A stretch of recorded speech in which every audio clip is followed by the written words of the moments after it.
चित्रपटात त्यांचा सुरू झाला. काय तुम्ही बोला, काय झालं तसंच बोला. हा काय झाले होते ताई?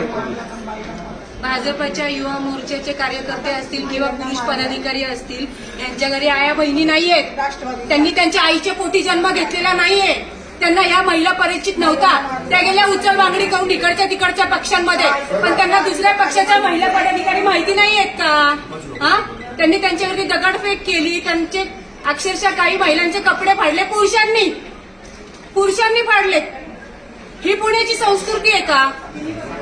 आज छत्रपती शिवाजी महाराजांच्या आपण विचारांवरती चालतो. तुम्ही सुद्धा भाषणं करता भाजपाच्या लोकांना, तुम्ही पण ऐका.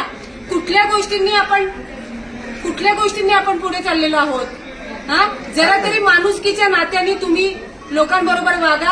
आज पोलीस प्रशासनाला या सगळ्या गोष्टी माहिती असून सुद्धा त्यांनी दखल घेतलेली नाही. त्यांच्यावरती गुन्हे दाखल झाले पाहिजेत. माझी ही कळकळीची विनंती आहे डीसीपी साहेबांना की पोलीस तिथे असून सुद्धा त्यांनी कुठल्याही प्रकारची ऍक्शन घेतलेली नाहीये. भक्ती